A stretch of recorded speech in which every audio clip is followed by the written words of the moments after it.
younger me? Where do I start? Hey guys, welcome back. I'm so excited that you're here to watch my weekly vlog, and today I have something very special for you guys. I am going to be sharing with you my testimony. Woo! Before we get into today's video, I want to say thank you to everyone that watched last week's vlog. I let my boyfriend style me for date night. It was such a fun video to record and we got a really good response. So I just want to thank you guys so much for watching that video. If you haven't seen it, I'll have the link in the description below. But let's get into this testimony. So before I get started, I just want to give you guys an idea of what I mean when I say testimony. I'm just going to share with you the series of events that led me to the Lord. So I'm just going to give you guys a little timeline. Starting from, let's say, about 10 years old. So I didn't grow up in church per se. I started going to church at the age of 13. But my first encounter with Jesus and anything that has to do with like Christianity was back in elementary school, and I attended this camp called, you need to stop saying, let me look at my notes. And I attended this camp called Starlight Camp. It was a normal like sleepaway camp. I stayed for about, I think, 2 weeks. And I remember having prayer and listening to worship songs at the camp. They talked about Jesus, they talked about the Bible, they talked about the goodness of Jesus and all that he does and all that he is. And at the end of camp, we had like a worship session where they taught us how to pray. And I just remember the camp counselors praying with me and asking me if I wanted to accept Jesus into my heart.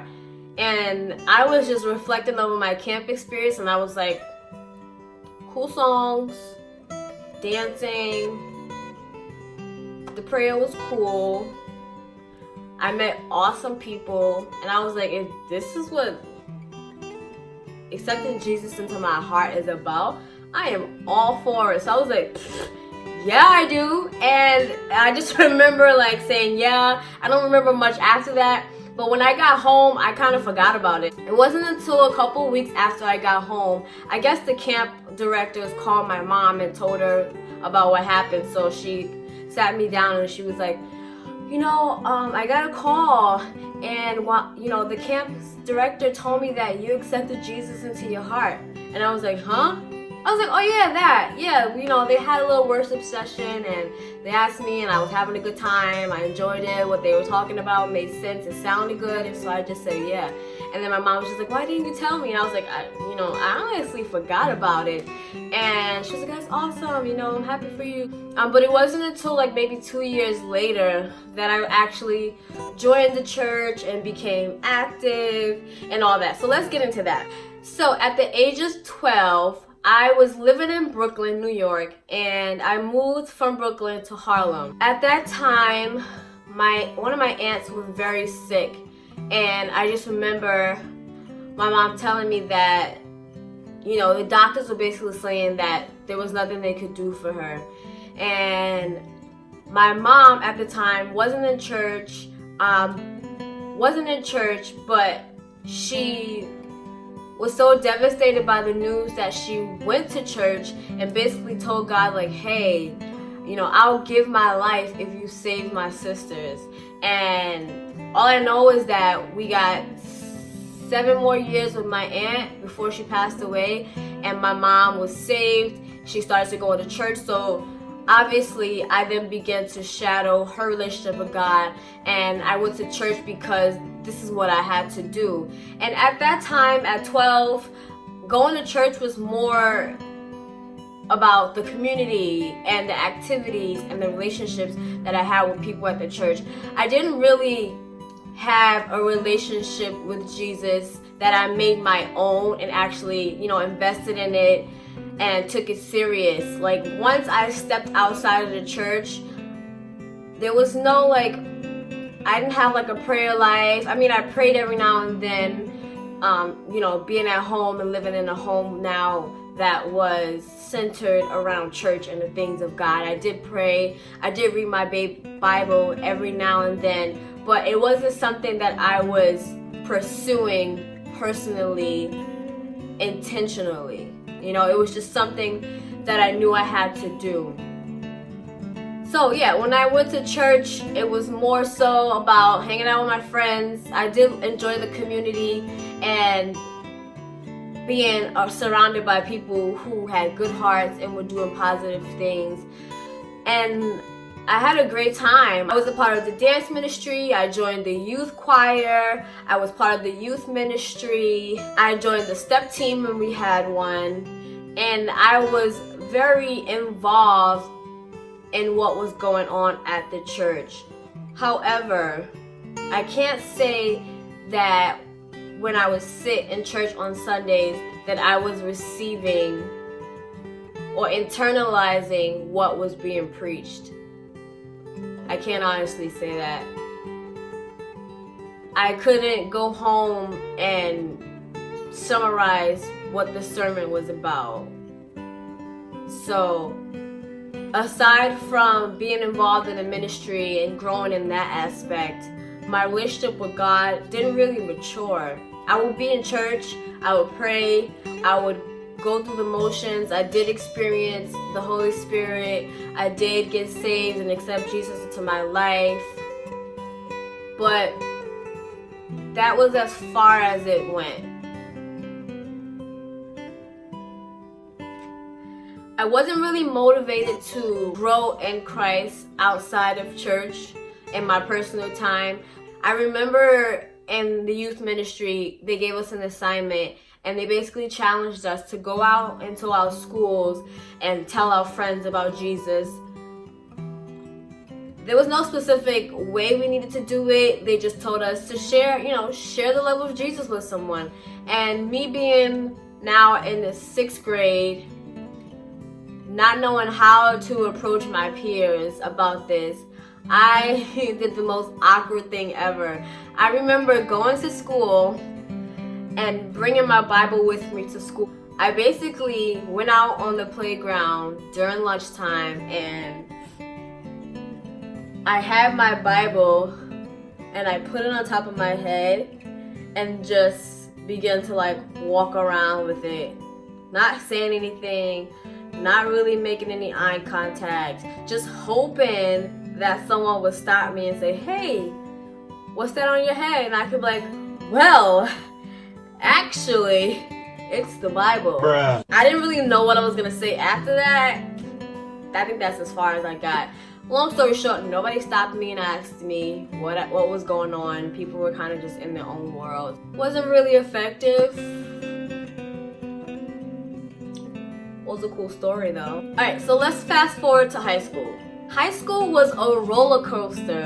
I had a lot of fun, made a lot of friends, got in a lot of trouble, and I rebelled against what I was being told to do at home 1,000%. So that caused a lot of turmoil within myself because I was conflicted with who I knew I should have been and who I wanted to be so that I could fit in. But through my rebellion, I could always see the favor of God in my life. The things that I experienced, the people that I met, the rooms that I stepped in, I knew that it was only God that got me there. And it was God's favor and mercy that kept me from going off the edge too far. Even though high school was rough, those experiences that I had in church, like going to conferences, attending Mega Fest, attending youth retreats, all that kind of kept me in a place where I can maintain an adequate level of faith, and that allowed me to continue to love freely, to continue to have joy throughout high school. And I think that was a blessing. God really kept me because so I was very grateful for the friends that I did have, that I met through church. Looked out for me, that lifted me up, that supported me, and I was grateful to be a part of something that could give me that constant support. So I'm glad that my mother was a praying woman, someone who was constantly reminding me that I needed to read my Bible, that I needed to pray. And although I wasn't doing it as consistently as I thought I should have, I was being held accountable. I graduated high school and I went to college, and let's just get into it. I went from living in a home where I was pretty sheltered. My mom was pretty strict, and I had to go to church. There was no, I'm gonna chill, I'm gonna stay home and hang out. I had to go to church. I went from living in a household where this was the norm to now being in college where I could really do whatever I wanted to. And that's exactly what I did. I was living the college life. I did the partying, I did the staying up late, hanging out with my friends. What it turned into was me allowing doors to be open in my life that I would have completely walked past prior to college. I was partying, but I also joined the DeNIESHAM club, which was a Christian-based student-ran club. So I was going to church on Sundays. I had a big sister who was saved, so she was kind of mentoring me, and I was able for a little while to maintain that level of accountability that I was talking about before. And now I'm not reading my Bible at all. I stopped going to InterVarsity. I'm not really going to church. I'm not really praying. And I'm partying a lot more. I'm developing bad habits more consistently to the point where it's become my normal lifestyle. So I'm feeding my spirit with less of God and more of the world. And what that did was open the door for me to now become oppressed, because I can look at myself and say, I don't recognize this lifestyle. This is wrong. I'm a bad person. I am no longer a Christian. I wouldn't even tell people I was saved at this point. I was ashamed to say I was saved because I was afraid of what their response would be. So at that point I was like, whatever. I'm having fun. It feels good. I look cute. So I thought. I did not look cute. Y'all was lying to me. At this point, there was no God in my life. As far as I was concerned, I wasn't connected at all. But despite all of that, I still had the favor of God, because I still had people in my life who were saved, who were ministering to me, who were offering me to go to church. So then I began to want to seek out a church to go to. I started going to a church in I think it was Skodak County. It was called House of Prayer or House of Praise. I was like, whoo, I miss this. Like, this is what I know. This is what I love. So I began to go to that church for a couple of Sundays. Then I was coming back to campus and I was playing gospel music. I was inviting friends to come with me to church. But I was still juggling the world, things of God. The world, things of God. And because I had spent almost 3 years living this lifestyle, the scale still was like this. So although I did go a couple times, listen to my gospel music, this was still much more appealing to me. And this was still much more desirable for me.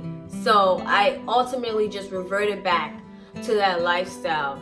And as senior year approached, things just kind of got worse. It did. I was filling myself up with all these things because I was feeling a void. So I became president of a club. I got 2 jobs. I moved off campus, got an apartment, started working my first real full-time job.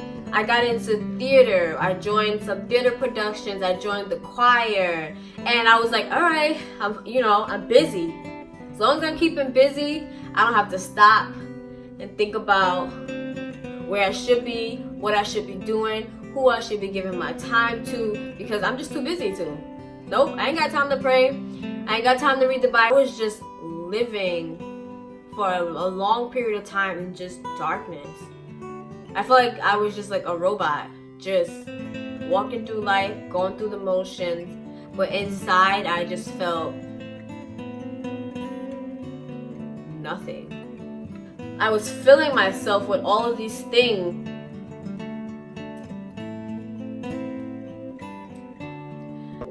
In my own personal downtime, there was nothing positive going on. I can tell you that for sure. Not at all. During my senior year, I did secure my first full-time paid job. I started working at the agency which I'm at now, and it was amazing. I slowly began to feel like I had a purpose. I was helping. I was working in a population where I felt I could be impactful. So it was a blessing. It was a blessing for me. I started to see the light at the end of the tunnel.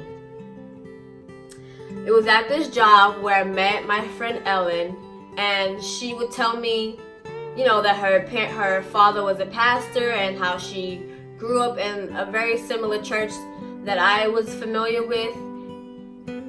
She invited me to her church one Sunday, and I remember going. And I felt very out of place. Like I didn't really belong there because I had spent so much time living this other lifestyle. So I went that one time, and I really didn't think about it after that, honestly. But I knew that it was God planting that seed, because He knew that where I was in my life right now, I could not go through the next stage of my life without Him. There was no way I was gonna make it in this next chapter without God.